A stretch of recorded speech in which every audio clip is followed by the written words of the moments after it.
شعیب علیہ السلام بھی ایک عظیم نبی تھے۔ آپ یونس علیہ السلام سے پہلے یا بعد میں تشریف لائے۔ مفسرین اور مورخین کے اقوال اس بارے میں مختلف ہیں۔ آپ عربی النسل ہیں اور مدین بن مدیان بن ابراہیم علیہ السلام کی طرف منسوب ہیں۔ آپ جس شہر میں مبعوث ہوئے اس کا نام مدین تھا، یا پھر یہ اس قبیلے کا نام تھا جو اس بستی میں آباد تھا۔ مدین کا یہ شہر مشہور شہر معان کے قریب ہی تھا، آج کل یہ اردن میں ہے۔ معان قوم لوط کے بحیرہ کے قریب تھا۔ بحیرہ کی حقیقت یہ ہے کہ جب اللہ تعالیٰ نے جبریل علیہ السلام کو حکم دیا کہ لوط علیہ السلام کی قوم پر تباہی نازل کریں، اس بستی کو اوپر اٹھا کر اوندھا گرا دیں، انہوں نے اس بستی کو تہوبالا کر دیا، تہس نہس کر دیا، تو اس بستی کو بحیرہ کہا جانے لگا، یعنی لوط علیہ السلام کی بستی کے کھنڈرات۔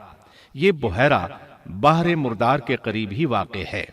سیدنا شعیب علیہ السلام کی قوم ایک کافر اور تاجر قوم تھی، بتوں کی پوجا کرتی تھی اور ڈاکے ڈالتی تھی۔ یہ لوگ تجارتی راستوں پر کھڑے ہو جاتے، تجارتی قافلوں کو اس طرح لوٹتے تھے کہ ہر قافلے سے جبرن 10واں حصہ وصول کر لیتے تھے۔ خود بھی ملاوٹ، ہیرا پھیری اور دھوکہ بازی کے ماہر تھے۔ ملاوٹ تو گویا ان کی گھٹی میں پڑی تھی۔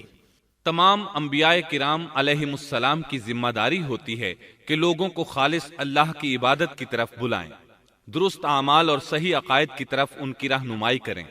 اس کے ساتھ یہ بھی ان کی ذمہ داری ہوتی ہے کہ اہم معاشرتی، اقتصادی اور سیاسی امور کی بھی رہنمائی کریں۔ حقیقت یہ ہے کہ تمام انبیاء کرام کا طریقہ یہی تھا کہ جہاں کہیں قوم میں کوئی ٹیڑھا پن دیکھتے اس کی اصلاح فرمانے کی کوشش کرتے۔ عبادت اور عقیدے کی اصلاح کرنے کے ساتھ ساتھ دوسری خرابیوں کا بھی سامنا کرتے جو اس قوم میں پائی جاتی تھی۔ اہل مدین میں ملاوٹ کا رجحان سب سے بڑھ کر تھا، ماپ تول میں کمی کرتے تھے۔ اس کے ساتھ اس قوم میں درختوں کی عبادت کرنے کا رجحان بھی پایا جاتا تھا۔ وہ درختوں کے پجاری تھے، اسی لیے اللہ تعالیٰ نے سورۃ الحجر آیت 78 میں فرمایا ہے، وَإِن كَانَ أَصْحَابُ الْأَيْكَةِ لَظَالِمِينَ، اور بے شک ایکا والے بھی بڑے ظالم تھے۔ اسی طرح سورۃ الشعراء آیت 176 میں باری تعالیٰ فرماتے ہیں، كَذَّبَ أَصْحَابُ الْأَيْكَةِ الْمُرْسَلِينَ، ایکا والوں نے بھی رسولوں کو جھٹلایا۔ اس قوم نے تو صرف شعیب علیہ السلام کی تکذیب کی تھی، پھر اللہ تعالیٰ نے رسولوں کی تکذیب کیوں فرمایا؟ اس کا جواب یہ ہے کہ ایک رسول اور نبی کی تکذیب تمام انبیاء کرام کی تکذیب ہے، کیونکہ سب انبیاء کرام کی دعوت ایک ہے، سب کے سب ایک ہی دعوت دیتے رہے ہیں، سب کا ایک ہی اعلان تھا، أَنِ اعْبُدُوا اللَّهَ وَاتَّقُوهُ وَأَطِيعُونِ، تم اللہ کی عبادت کرو اور اسی سے ڈرو اور میرا کہنا مانو۔ یہ تھی تمام انبیاء کرام کی دعوت۔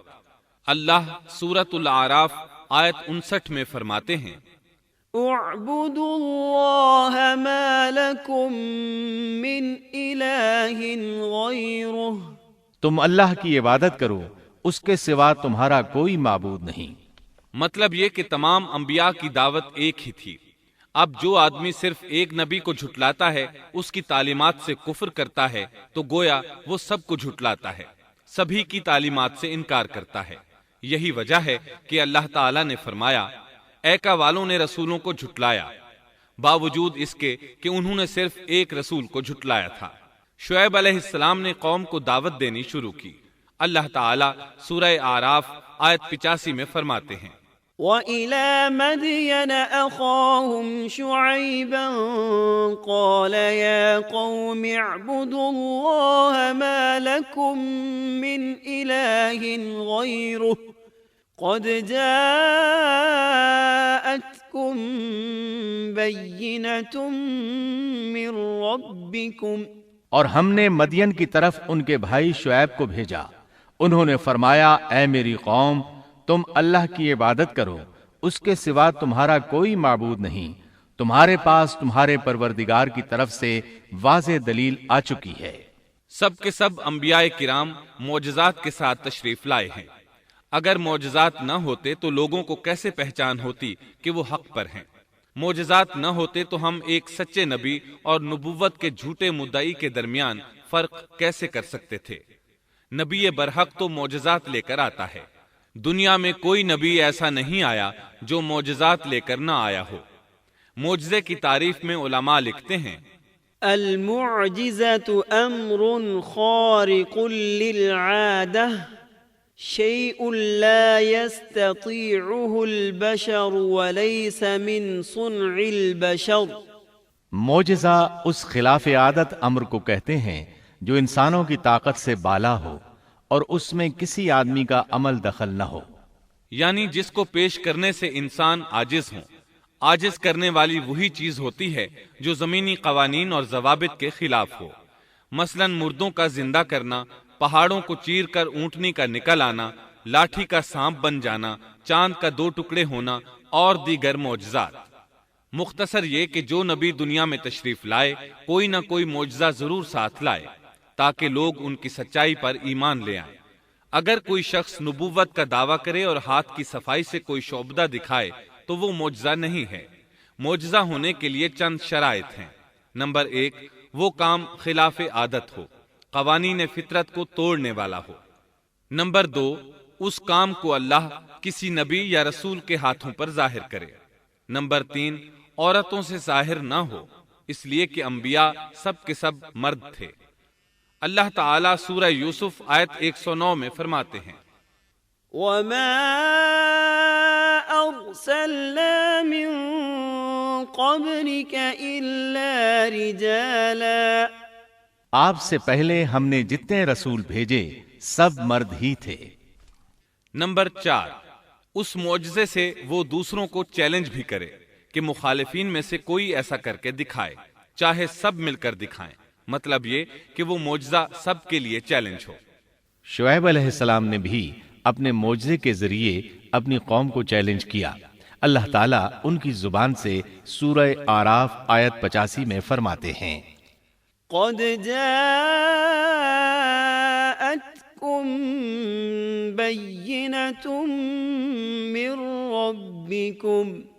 تمہارے پاس تمہارے رب کی طرف سے واضح دلیل آ چکی ہے۔ شعیب علیہ السلام ایسے واضح اور روشن امور ان کے سامنے پیش کرتے ہیں کہ جن پر عمل پیرا ہو کر وہ دنیا و آخرت میں فلاح پا سکتے تھے۔ سورۃ الاعراف آیت 85 میں ہے، فَأَوْفُوا الْكَيْلَ وَالْمِيزَانَ وَلَا تَبْخَسُوا النَّاسَ أَشْيَاءَهُمْ وَلَا تُفْسِدُوا فِي الْأَرْضِ بَعْدَ إِصْلَاحِهَا ذَلِكُمْ خَيْرٌ لَكُمْ إِن كُنتُم مُؤْمِنِينَ۔ بس تم ناپ تول پورا پورا کیا کرو اور لوگوں کو ان کی چیزیں کم کر کے مت دو، اور روئے زمین میں اس کے بعد کہ اس کی درستی کر دی گئی فساد مت پھیلاؤ، یہ تمہارے لیے فائدہ مند ہے اگر تم تصدیق کرو۔ اللہ تعالیٰ سورۃ الاعراف آیت 86 میں فرماتے ہیں، وَلَا تَقْعُدُوا بِكُلِّ صِرَاطٍ تُوعِدُونَ۔ اور تم سڑکوں پر اس غرض سے مت بیٹھا کرو کہ اللہ پر ایمان لانے والوں کو دھمکیاں دو۔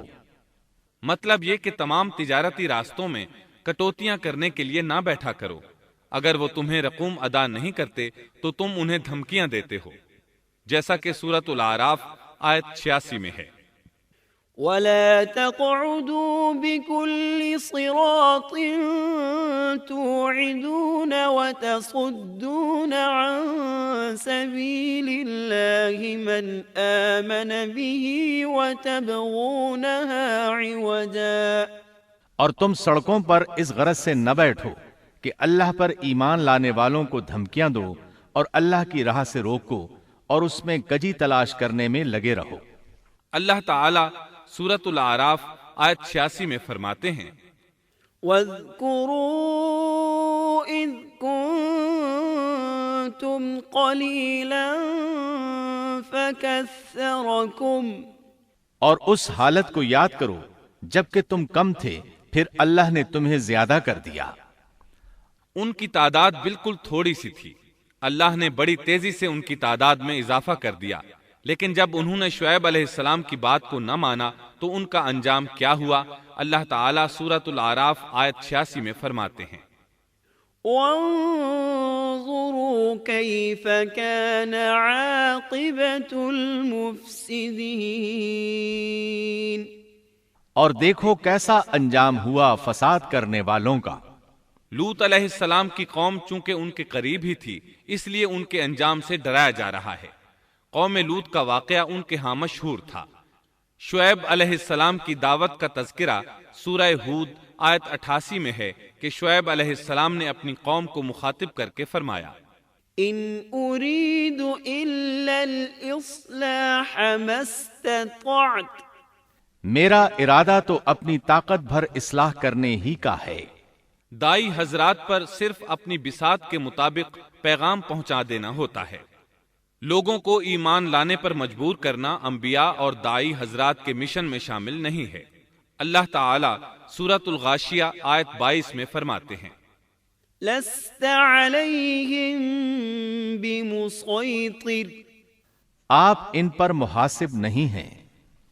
مطلب یہ کہ آپ انہیں ایمان لانے اور راہ راست پر چلانے کے لیے مجبور نہیں کر سکتے۔ آپ کے ذمے یہی امر ہے کہ آپ ان کی اصلاح کرنے کی کوشش کریں۔ سورہ ہود آیت 88 میں ہے، ان اريد الا الاصلاح ما استطعت وما توفيقي الا بالله عليه توكلت واليه انيب، میرا ارادہ تو اپنی طاقت بھر اصلاح کرنے کا ہی ہے، میری توفیق اللہ ہی کی مدد سے ہے، اسی پر میرا بھروسہ ہے اور اسی کی طرف میں رجوع کرتا ہوں۔ جب شعیب علیہ السلام نے انہیں ان باتوں کی طرف دعوت دی تو انہوں نے کفر کیا، آپ کو جھٹلایا، بلکہ یوں کہنے لگے، قالوا يا شعيب أصلاتك تأمرك أن نترك ما يعبد آباؤنا أو أن نفعل في أموالنا ما نشاء۔ انہوں نے جواب دیا کہ اے شعیب، کیا تیری نماز تجھے یہی حکم دیتی ہے کہ ہم اپنے باپ دادوں کے معبودوں کو چھوڑ دیں اور ہم اپنے مالوں میں جو کچھ چاہیں اس کا کرنا بھی چھوڑ دیں؟ آج بھی بعض لوگوں کا یہی حال ہے۔ وہ سمجھتے ہیں دین کا مطلب ہے مسجدوں کی حد تک عبادت کر لو، سیاسی اور معاشرتی زندگی میں دین کی کوئی ضرورت نہیں سمجھتے۔ ان معاملات کو دین سے الگ چیز تصور کرتے ہیں، کہتے ہیں بس جی یہ تو دنیا کے مشاغل ہیں۔ یہی حال تھا شعیب علیہ السلام کی قوم کا۔ سورہ ہود آیت 87 کے آخر میں ہے، إنك لأنت الحليم الرشيد، تو تو بڑا ہی باوقار اور نیک چلن آدمی ہے۔ مطلب یہ کہ انہوں نے مذاق کے انداز میں ان سے کہا، تو بڑا عقل مند ہے، کیوں ناراض ہوتا ہے؟ سیدنا ابن عباس رضی اللہ عنہما سے روایت ہے کہ وہ یہ بات ان سے مذاق کے انداز میں کہتے تھے، ان کی تعریف نہیں کرتے تھے۔ پھر شعیب علیہ السلام نے ان الفاظ میں سمجھایا، وَيَا قَوْمِ لَا يَجْرِمَنَّكُمْ شِقَاقِي أَن يُصِيبَكُم مِّثْلُ مَا أَصَابَ قَوْمَ نُوحٍ أَوْ قَوْمَ هُودٍ أَوْ قَوْمَ صَالِحٍ وَمَا قَوْمُ لُوطٍ مِّنكُم بِبَعِيدٍ۔ اور اے میری قوم، میرے خلاف ضد تمہارے لیے اس بات کا باعث نہ ہو جائے کہ تمہیں بھی ویسا ہی معاملہ پیش آ جائے جیسا قوم نوح یا قوم ہود یا قوم صالح کو پیش آ چکا ہے، اور قوم لوط تو تم سے کچھ دور نہیں۔ مطلب یہ تھا کہ قوم لوط تو تمہارے بالکل نزدیک تھی، ان پر آنے والے عذاب سے تو تم خود اچھی طرح خبردار ہو، جانتے ہو ان کے ساتھ کیا سلوک ہو چکا ہے۔ پھر آپ نے فرمایا، وَاسْتَغْفِرُوا رَبَّكُمْ ثُمَّ تُوبُوا إِلَيْهِ ان ربی رحیم ودود۔ تم اپنے رب سے استغفار کرو اور اس کی طرف توجہ کرو، یقین مانو کہ میرا رب بڑی مہربانی والا اور بہت محبت کرنے والا ہے۔ جب وہ اپنی ضد پر اڑے رہے تو شعیب علیہ السلام نے یوں فرمایا، تو ذرا ٹھہر جاؤ یہاں تک کہ ہمارے درمیان اللہ فیصلہ کیے دیتا ہے، اور وہ سب فیصلہ کرنے والوں سے بہتر ہے۔ پہلے تو عام وعظ و نصیحت فرمائی، جب قوم نہ سمجھی تو انہیں سابقہ ہلاک شدہ قوموں کی مثالیں دی، ڈرایا کہ کہیں تمہیں بھی ایسے ہی عذابوں سے دوچار نہ ہونا پڑے، لیکن انہوں نے کسی بات کا اثر نہ لیا، الٹا یوں کہنے لگے، انما انت من المسحرین ما انت الا بشر مثلنا وان نظنك لمن الكاذبین فأسقط علينا كسفا من السماء إن كنت من الصادقين۔ تو ان میں سے ہے جن پر جادو کر دیا جاتا ہے، اور تو ہم ہی جیسا ایک انسان ہے، اور ہم تو تجھے جھوٹ بولنے والوں میں سے ہی خیال کرتے ہیں۔ اگر تو سچے لوگوں میں سے ہے تو ہم پر آسمان کا کوئی ٹکڑا گرا دے۔ مطلب یہ کہ آخرکار یہ لوگ پہلے لوگوں یعنی عاد اور سمود کے نقش قدم پر چلنے لگے، ان کے انبیاء انہیں حق کی طرف بلاتے رہے، وہ انکار کرتے رہے، آخر ان پر اللہ کے عذاب اترے۔ ایسے ہی یہ لوگ بھی شعیب علیہ السلام کو دھمکیاں دینے لگے، ان کے مقابلے پر اتر آئے۔ سورۃ الاعراف آیت 88 میں ہے کہ شعیب علیہ السلام کی قوم کے کافر سرداروں نے ان سے کہا، قال الملأ الذين استكبروا من قومه لنخرجنك يا شعيب والذين آمنوا معك من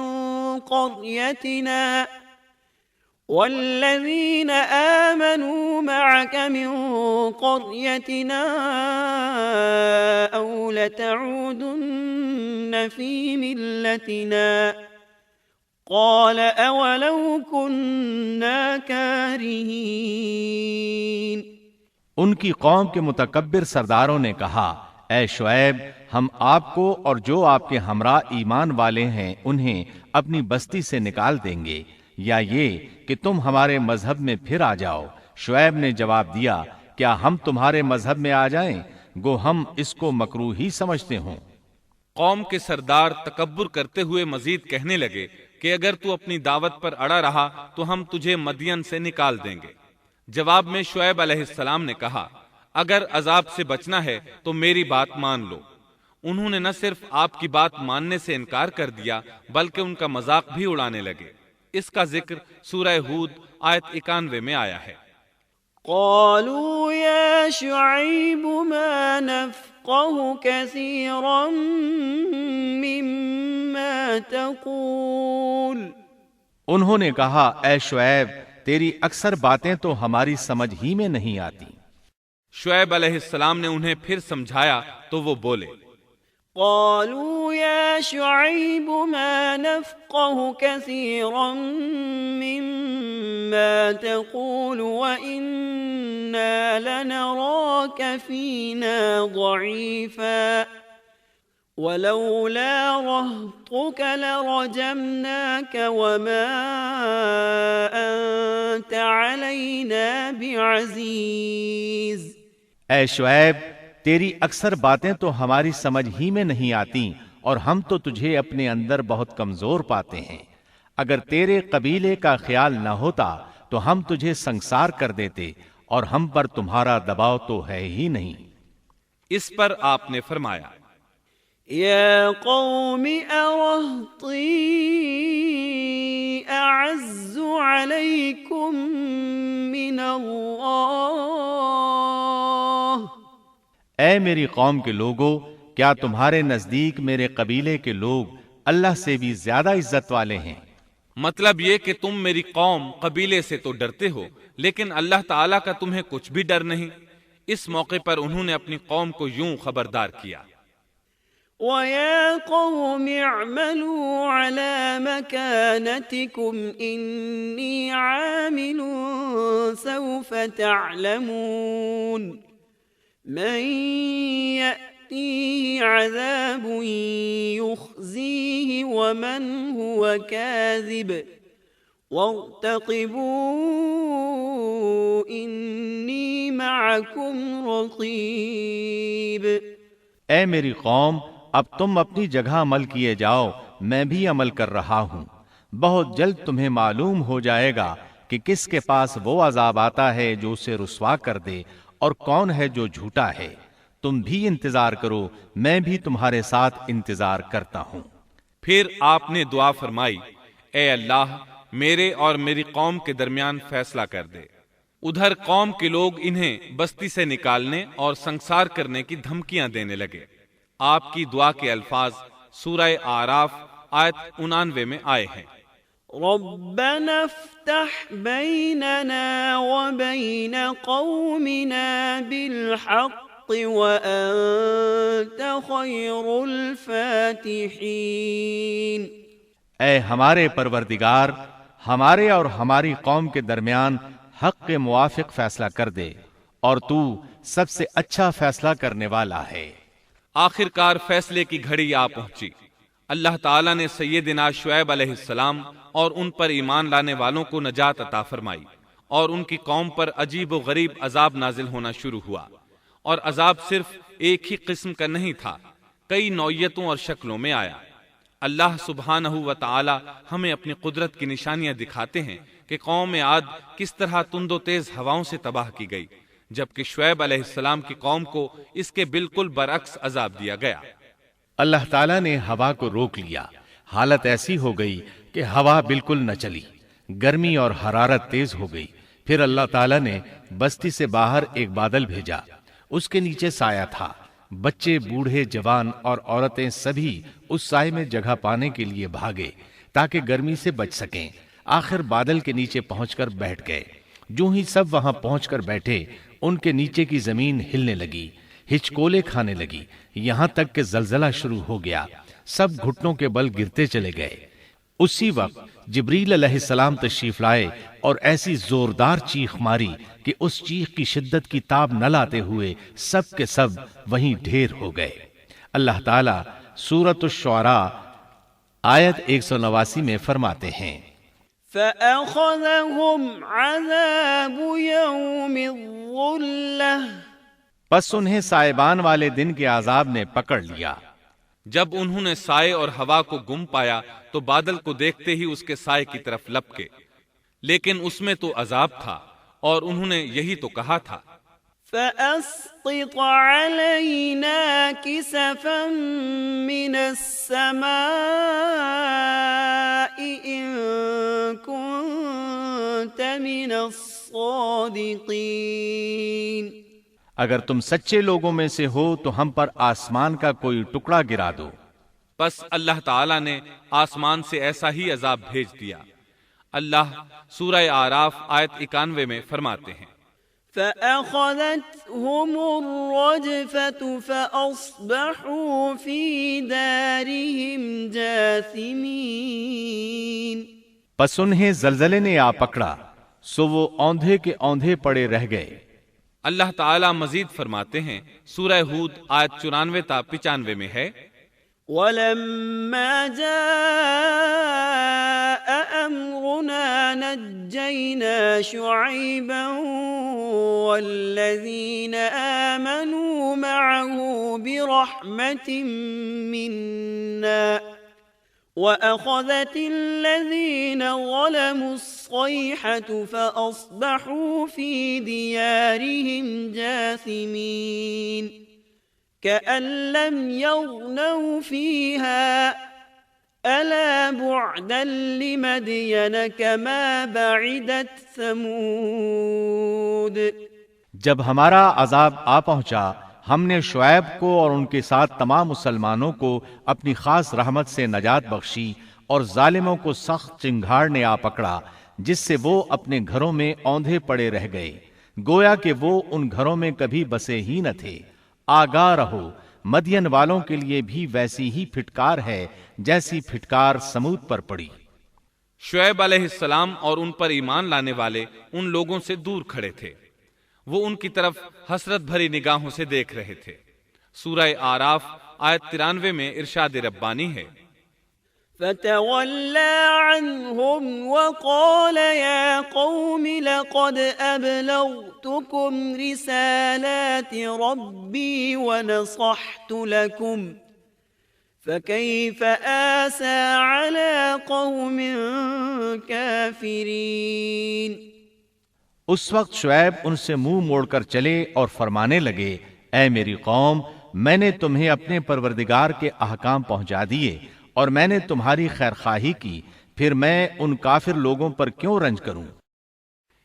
اس کے بعد وہ دوبارہ مدین کی طرف لوٹ آئے، کیونکہ مدین شہر تو باقی رہ گیا تھا، صرف اہل مدین ہی تباہ ہوئے تھے۔ بعد میں لوگ آہستہ آہستہ مدین میں آ کر آباد ہونے لگے۔ مدین شہر پھر سے آباد ہو گیا، اس کی رونقیں لوٹ آئیں۔ اب مدین کے اکثر باشندے مسلمان تھے، وہ مسلمان جو شعیب علیہ السلام کے ساتھ تھے۔ وہ اور دوسرے علاقوں سے آنے والے کفار اب اس شہر کے باشندے تھے، اور یہی وہ مدین شہر تھا جس میں سیدنا موسیٰ علیہ السلام تشریف لائے تھے۔ شعیب علیہ السلام کا قصہ اپنے اختتام کو پہنچا۔ اب ہم آپ کو اصحاب القریہ کا قصہ سنائیں گے۔ اصحاب القریہ کا قصہ اللہ تعالیٰ نے سورہ یاسین میں بیان فرمایا ہے۔ اللہ تعالیٰ اس سورہ کی آیت 13 میں فرماتے ہیں، واضرب لهم مثلا أصحاب القرية إذ جاءها المرسلون۔ اور آپ ان کے سامنے ایک مثال یعنی ایک بستی والوں کا قصہ بیان کیجئے جبکہ اس بستی میں کئی رسول آئے۔ اکثر مفسرین کے قول کے مطابق یہ بستی انطاکیہ ہے۔ یہ ملک شام کے شمال میں ترکی کے قریب واقع ہے۔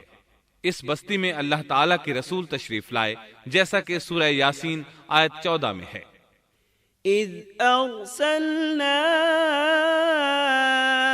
الیہم اثنین، جب ہم نے ان کے پاس 2 رسولوں کو بھیجا۔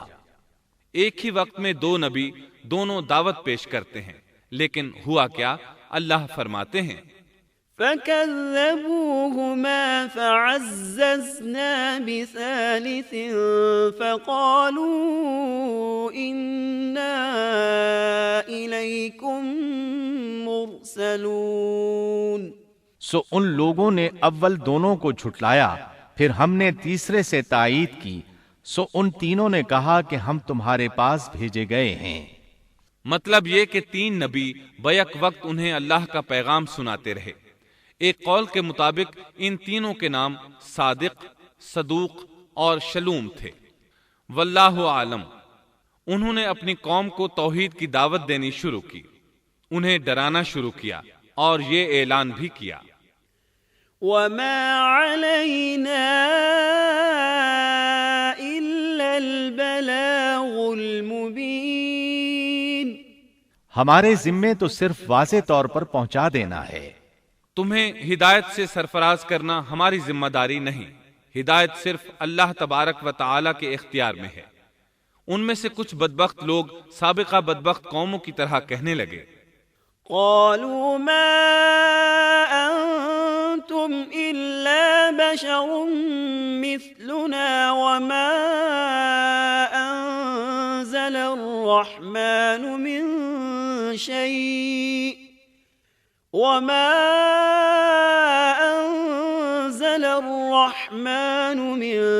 شيء إن أنتم إلا تكذبون۔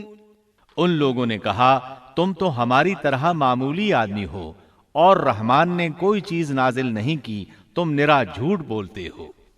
انبیاء کرام ان لوگوں کو دعوت حق دیتے رہے، توحید کا پیغام سناتے رہے، لیکن وہ لوگ اپنے کفر ہی پر ڈٹے رہے۔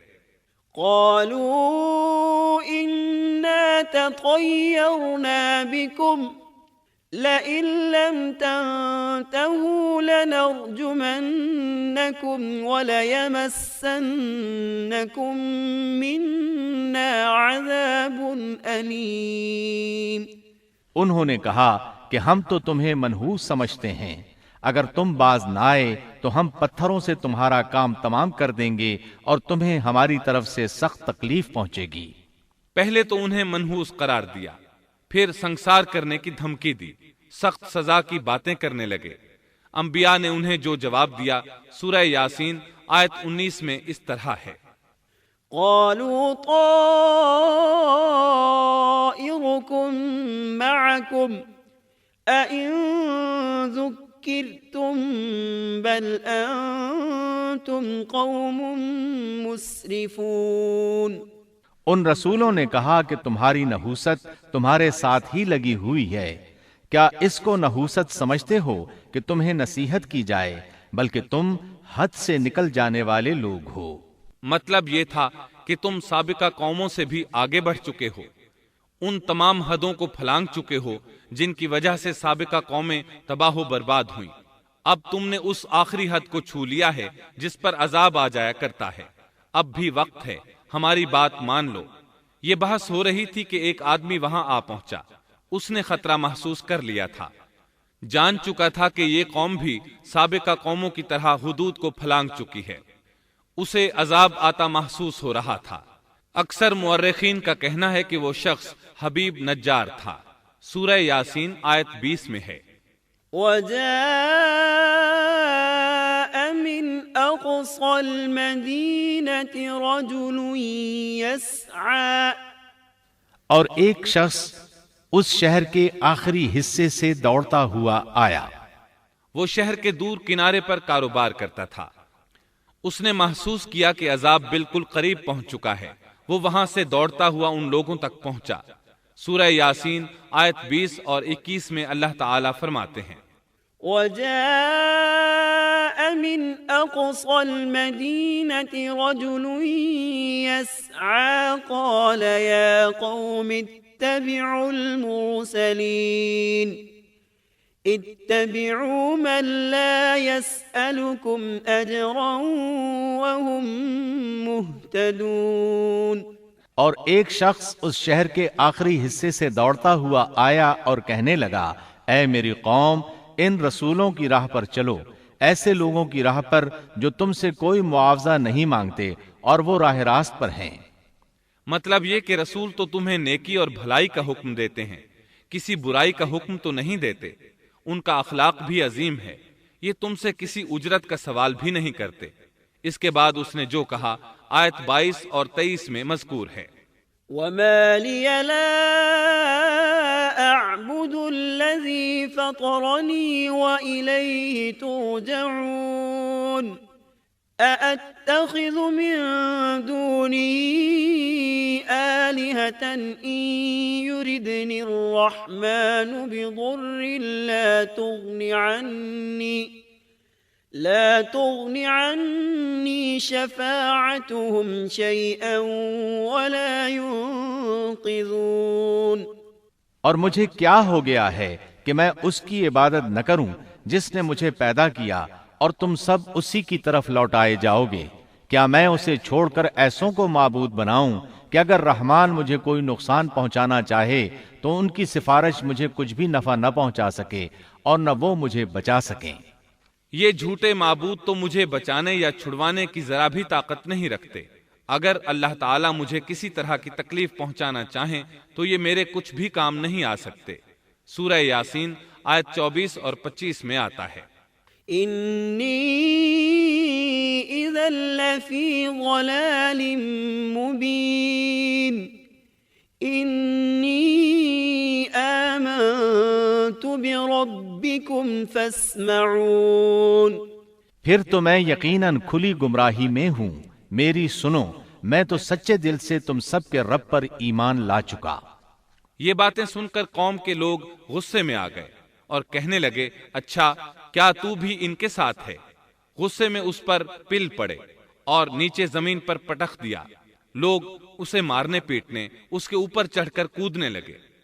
ابن عباس رضی اللہ عنہما بیان کرتے ہیں کہ اس کے پیٹ پر چڑھ کر کودنے لگے، یہاں تک کہ اس کی آنتیں باہر نکل آئیں۔ بالآخر انہوں نے اسے شہید کر دیا۔ سورہ یاسین آیت 26 میں ہے، قیل ادخل الجنہ، ارشاد ہوا جا جنت میں داخل ہو جا، یعنی اس سے فوراً ہی یہ کہہ دیا گیا کہ جنت میں داخل ہو جا، کیونکہ وہ شہید ہوا تھا۔ یہاں اللہ تعالیٰ نے بات کو بہت مختصر بیان کیا، پوری تفصیل بیان نہیں کی کہ انہوں نے اسے پکڑا، مارا، پھر شہید کیا، اور اس کے بعد اس کے لیے حکم ہوا کہ جنت میں داخل ہو جا، اور یہ بالکل واضح بات ہے۔ وہ فوراً جنت میں داخل ہو گیا، اور جو ہی وہ جنت میں داخل ہوا کہنے لگا، قال یا لیت قومی یعلمون بما غفر لی ربی وجعلنی من المکرمین۔ کہنے لگا کاش میری قوم کو بھی علم ہو جاتا کہ میرے پروردگار نے مجھے بخش دیا اور مجھے عزت داروں میں شامل کر دیا۔ بس شہید ہوتے ہی سب گناہ ختم ہو گئے۔ اللہ کے راستے میں شہادت سے بڑھ کر کوئی شہادت ہو بھی تو نہیں سکتی۔ اللہ تعالیٰ کی بارگاہ میں دعا ہے وہ ہم سب کو بھی اپنی راہ میں شہادت نصیب فرمائے، اس لیے کہ شہید کو اللہ کی طرف سے وہ اعزاز اور اکرام ملتا ہے جو کسی اور کو نصیب نہیں ہوتا۔ اب اس قوم کی سنیے جس نے اسے شہید کیا تھا۔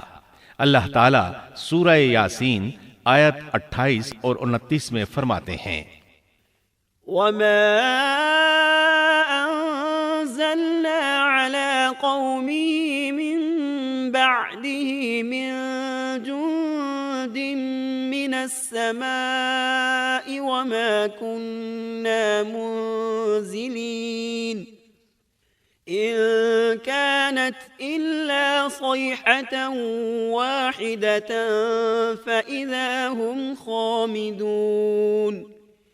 اس کے بعد ہم نے اس کی قوم پر آسمان سے کوئی لشکر نہیں اتارا اور نہ اس طرح ہم اتارا کرتے ہیں، وہ تو صرف ایک زور کی چیخ تھی کہ یکایک وہ سب بجھ بجھا گئے۔ اس موقع پر جبریل علیہ السلام اکیلے ہی آئے تھے اور انہوں نے ایک چیخ ماری تھی، اور بس وہ سب کے سب اسی دم بجھ گئے، مر گئے۔ اللہ تعالیٰ آیت 30 میں فرماتے ہیں، یا حسرة على العباد ما يأتيهم من رسول إلا كانوا به يستهزئون۔ ایسے بندوں پر افسوس، کبھی بھی کوئی رسول ان کے پاس نہیں آیا جس کی ہنسی انہوں نے نہ اڑائی ہو۔ یہ جبریل امین علیہ السلام کون ہیں، کیا ہیں؟ اللہ کی مخلوق میں سے ایک مخلوق ہیں۔ ان کی صرف ایک چیخ سے وہ سب وہیں ڈھیر ہو گئے، ایسے بن گئے جیسے آگ کے انگارے بجھے ہوئے ہوتے ہیں۔ سبحان اللہ، پاک ہے وہ ذات جو زبردست قوتوں والی ہے اور جس نے جبریل علیہ السلام کو پیدا فرمایا ہے۔ اور جب جبریل مخلوق ہے اور مخلوق کی یہ طاقت ہے تو اس خالق و مالک کی طاقت کا اندازہ بھلا کون لگا سکتا ہے؟ اس کی طاقت کی کیا کوئی حد ہو سکتی ہے؟ یہ قصہ تھا اصحاب القریہ کا جنہوں نے پیغمبروں کو جھٹلایا، اور یہ تھے چند ایک واقعات ان نبیوں اور قوموں کے اور ان کی بستیوں کے جو سیدنا ابراہیم علیہ السلام اور سیدنا شعیب علیہ السلام کے درمیانی زمانے میں ہوئے، جن کے واقعات اللہ تعالیٰ نے ہمارے لیے قرآن کریم میں بیان فرمائے۔